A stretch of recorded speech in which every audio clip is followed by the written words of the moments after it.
UP के बिजनौर जिले की डीएम आईएएस जसजीत कौर का सरकारी आवास कुर्क करने का आदेश कोर्ट ने दिया। ये भी कहा कि जरूरत पड़ी तो इसे नीलाम करके एक किसान को मुआवजा दिया जाएगा। डीएम को बस ये राहत दी गई कि उन्हें तुरंत बंगला खाली नहीं करना है, लेकिन अदालती आदेश तक इस संपत्ति को न बेचा जा सकता है और न ही ट्रांसफर किया जा सकता है।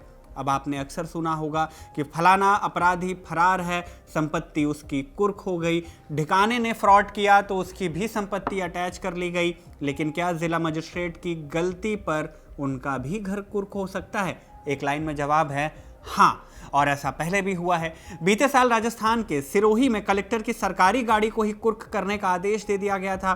सबसे ज्यादा चौंकाने वाला किस्सा तो लुधियाना का है, जब एक किसान को मुआवजा देने के लिए पूरी की पूरी ट्रेन को ही कुर्क कर दिया गया था। अटैच, कुर्की, जब्ती, आपने ये शब्द सुने तो कई बार हैं, लेकिन क्या आप जानते हैं कि वास्तव में इनका मतलब क्या है? नहीं पता? तो चलिए जानते हैं। नमस्ते, मेरा नाम शुभम है और आप देख रहे हैं खबर गांव। उत्तर प्रदेश के बिजनौर जिले के पावर सर्कल में एक खबर से हलचल मच गई। खबर ये कि मुरादाबाद की एक विशेष अदालत ने बिजनौर की जिला अधिकारी और 2012 बैच की आईएएस अधिकारी जसजीत कौर के सरकारी आवास को कुर्क करने का आदेश दिया। ये मामला एक पुराने भूमि अधिग्रहण विवाद से जुड़ा है, जिसमें एक किसान को मुआवजा मिलना था, लेकिन लंबे अंतराल के बाद भी मिला नहीं। बिजनौर जिले के इब्राहिमपुर कुम्हारपुरा गांव में सिंचाई विभाग ने नहर बनाने के लिए किसान उमेश की 1.16 हेक्टेयर जमीन का अधिग्रहण किया था। नियम के मुताबिक उमेश को तब सर्कल रेट से 4 गुना ज्यादा मुआवजा मिलना था। इंडियन मास्टरमाइंड्स की रिपोर्ट के मुताबिक मुआवजे की कुल राशि तय हुई 25,23,000 रुपए, लेकिन बार बार आवेदन के बाद भी मुआवजा दिया नहीं गया। सालों तक इंतजार के बाद 2020 में उमेश ने land acquisition rehabilitation and resettlement authority माने लारा कोर्ट में याचिका लगा दी। लारा कोर्ट एक विशेष न्यायिक अथॉरिटी है जो भारत में भूमि अधिग्रहण से जुड़े विवादों को भूमि अधिग्रहण कानून के तहत ही सुनती है और उनका समाधान करती है। आज तक से जुड़े ऋतिक राजपूत ने अपनी रिपोर्ट में लिखा कि कोर्ट में पहुंचे उमेश ने शिकायत की कि मुआवजे के मामले में डीएम बिजनौर की ओर से कोई भी रिपोर्ट या जवाब अदालत में पेश नहीं किया गया। उमेश के वकील ने यह भी कहा कि अदालत के आदेशों और नोटिस के बाद भी भुगतान नहीं किया गया, जो न्याय प्रक्रिया की अनदेखी है। याचिकाकर्ता ने अदालत को बताया कि मुआवजा देने का फैसला पहले ही हो चुका था और कई बार प्रशासन को याद दिलाया गया, लेकिन हर बार उसे निराशा ही हाथ लगी। ऐसे में उसने डीएम के सरकारी आवास को कुर्क करने की मांग की ताकि उससे उसका हक मिल सके। मामला लारा कोर्ट के साथ ही हाई कोर्ट तक भी पहुंच गया। नवंबर 2024 में इलाहाबाद हाई कोर्ट ने भी इस मामले में सख्त रुख अपनाते हुए बिजनौर डीएम आईएएस जसजीत कौर के खिलाफ गैर जमानती वारंट जारी किया था। साथ ही उन्हें 5 जनवरी 2026 को हाई कोर्ट में पेश होने का आदेश भी दिया था। उससे पहले ही दोनों पक्षों की दलील सुनने के बाद लारा कोर्ट के जज जैगमुद्दीन ने डीएम की संपत्ति को ही कुर्क करने का आदेश दे दिया। आदेश में साफ कहा गया कि जिलाधिकारी जसजीत कौर के सरकारी आवास को कुर्क किया जाए। कुर्की के बाद ये ऐसी स्थिति में रहेगा, इसे बेचा या किसी को ट्रांसफर नहीं किया जाएगा। हालांकि जसजीत कौर अगर चाहें तो उस घर में रह सकती हैं, ये भी कहा गया। कोर्ट ने यह भी कहा कि अगर जरूरत पड़ी तो कुर्की के बाद संपत्ति की नीलामी होगी और नीलामी से मिलने वाली राशि किसान को मुआवजे के तौर पे दी जा सकती है। अब ऐसा ही एक किस्सा है सितंबर 2024 का।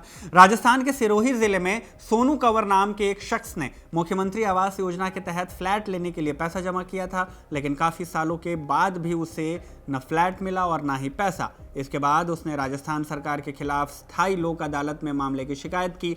कोर्ट ने फैसला दिया कि सोनू को 4,60,908 रुपए की रकम वापस की जाए, लेकिन अदालत के आदेश के बाद भी पैसा दिया नहीं गया। इसके बाद सोनू ने सीजेएम कोर्ट में मामले की शिकायत कर दी। दलील दी कि कोर्ट के आदेश के बाद भी पैसे नहीं दिए गए, ये तो कोर्ट की अवमानना हुई। इसके बाद कोर्ट ने आदेश दे दिया कि कलेक्टर की गाड़ी को ही कुर्क किया जाए। इस मामले ने सूबे में खूब सुर्खियां बटोरी कि कैसे छोटे छोटे मामलों में भी जिलाधिकारी की संपत्ति कुर्क करने के आदेश दिए जा सकते हैं। ये तो किस्सा हुआ घर और कार का, लेकिन एक बार को तो पूरी की पूरी ट्रेन ही कुर्क कर दी गई थी। ये किस्सा है साल 2007 का। उन दिनों भारतीय railway Ludhiana Chandigarh railway line बनाने के लिए कई किसानों की जमीनों का अधिग्रहण कर रही थी। इसी क्रम में एक किसान संपूर्ण सिंह की भी जमीन रेलवे ने एक्वायर की। मुआवजा तय हुआ 25 लाख रुपए प्रति एकड़ का, लेकिन जब संपूर्ण सिंह को पता चला कि पास के गांव में ही ऐसी ही जमीन के लिए रेलवे ने 71 लाख रुपए प्रति एकड़ के दाम से मुआवजा दिया तो संपूर्ण भड़क गए। उन्हें लगा कि उनके साथ तो नाइंसाफी हुई है। थोड़ा सोच विचार कर उन्होंने 2012 में कोर्ट में याचिका लगाकर अपील की कि उन्हें भी दूसरों के बराबर ही मुआवजा दिया जाए। याचिका तो लगा दी, लेकिन इस पर कोई एक्शन नहीं हुआ। सालों तक मामला चलता रहा। कोर्ट ने बार बार रेलवे को आदेश भी दिया कि मुआवजा पूरा दिया जाए, लेकिन भारतीय रेलवे इसे इग्नोर करती रही। इकोनॉमिक टाइम की रिपोर्ट बताती है कि संपूर्ण सिंह का पहले मुआवजा 50 लाख रुपए प्रति एकड़ किया गया, बाद में इसे बढ़ाकर 1.7 करोड़ रुपए प्रति एकड़ कर दिया गया। इसके बाद भी नॉर्दर्न रेलवे ने पूरा भुगतान किया नहीं। 2015 तक संपूर्ण सिंह को केवल 42 लाख रुपए ही मिले थे, जबकि 1 करोड़ 5 लाख रुपए अब भी बकाया थे। कोर्ट का आदेश आता रहा, लेकिन वो फाइलों में ही दबा रह गया। लेकिन साल 2017 में लुधियाना के जिला और सत्र न्यायाधीश जसपाल वर्मा ने एक ऐसा आदेश दे दिया कि सबके होश ही फाख्ता हो गए। इतिहास बना सो अलग। क्या हुआ? कोर्ट ने लुधियाना रेलवे स्टेशन पर खड़ी स्वर्ण शताब्दी एक्सप्रेस को ही कुर्क करने का आदेश दे दिया, ताकि बकाया मुआवजे की भरपाई हो सके। इसके साथ ही लुधियाना रेलवे स्टेशन मास्टर के दफ्तर को भी कुर्क कर दिया गया। इसके बाद और भी मजेदार घटना हुई। अदालत के आदेश के बाद संपूर्ण सिंह अपने वकील के साथ लुधियाना रेलवे स्टेशन पहुंच गए और ट्रेन का कब्जा मांगने लगे। उठाकर ले नहीं गए, बल्कि एक प्रतीकात्मक कब्जा माने मालिकाना हक लिया। हालांकि संपूर्ण सिंह का यह कब्जा बहुत थोड़े समय के लिए ही रहा। एक सेक्शन इंजीनियर ने कोर्ट अधिकारी की मदद से कुछ ही मिनटों में पूरा मामला सुलझा लिया और स्वर्ण शताब्दी एक्सप्रेस को फिर से छोड़ दिया गया, ताकि ट्रेन अपने शेड्यूल के हिसाब से चल सके। बहरहाल, जब कोर्ट ने ट्रेन की कुर्की का आदेश दिया, तब डिविजनल रेलवे मैनेजर अनुज प्रकाश ने तंज कसते हुए कहा था कि 300 मीटर लंबी ट्रेन के साथ याचिकाकर्ता क्या करेगा? क्या वो इसे घर ले जा सकता है? सवाल तो सही है कि क्या संपूर्ण सिंह इसे घर ले जा सकते थे? तो जवाब है नहीं। कोर्ट ने सरकारी संपत्ति को कुर्क तो किया, लेकिन ये आम कुर्की नहीं, बल्कि एक प्रतीकात्मक कुर्की होती है। इसका मतलब क्या होता है, इसे समझने के लिए पहले आप कुर्की को समझिए। कुर्की का मतलब होता है किसी व्यक्ति की संपत्ति पर रोक लगना, ताकि वो उसे बेच या ट्रांसफर न कर सके। इस रोक को कानूनी आदेश से लगाया जाता है और इसे अंग्रेजी में अटैचमेंट कहते हैं। आप अक्सर सुनते होंगे कि किसी फलानी एजेंसी ने फलाने की कंपनी या उसकी संपत्तियों को अटैच कर लिया है। यही होती है कुर्की। अब कुर्की हो कब सकती है? पहली कंडीशन है BNSS के तहत। अगर अदालत को लगता है कि कोई व्यक्ति किसी मामले में आरोपी है और वो फरार है, कोर्ट के सामने पेश नहीं हो रहा है, तो कोर्ट उसकी चल या अचल संपत्ति को कुर्क करने का आदेश दे सकती है। दूसरा कंडीशन है सिविल मामलों में कुर्की। जब किसी सिविल मुकदमे में अदालत फैसला यानी डिक्री देती है, जैसे पैसे की वसूली हो, मुआवजा हो या बकाया भुगतान हो, ऐसे में अगर डिक्री पाने वाला व्यक्ति पैसा पाने का हकदार होता है, लेकिन दूसरी पार्टी पैसा नहीं देती, तो अदालत डिक्री को लागू कराने के लिए संपत्ति कुर्क कर सकती है। इसमें पहले देनदार को पेमेंट का नोटिस दिया जाता है। अगर पेमेंट नहीं हुआ तो उसे कुर्की का नोटिस दिया जाएगा। अब भी पैसा नहीं दिया गया तो उसकी चल या अचल संपत्ति को कुर्क कर लिया जाएगा। कोर्ट उसे अपने नियंत्रण में ले लेती है और इसके बाद भी अगर देनदार पैसों का भुगतान नहीं करता, तो फिर अदालत कुर्क की गई संपत्ति की नीलामी का आदेश देती है। संपत्तियों की नीलामी की जाती है और फिर उससे लेनदार के पैसे चुका दिए जाते हैं।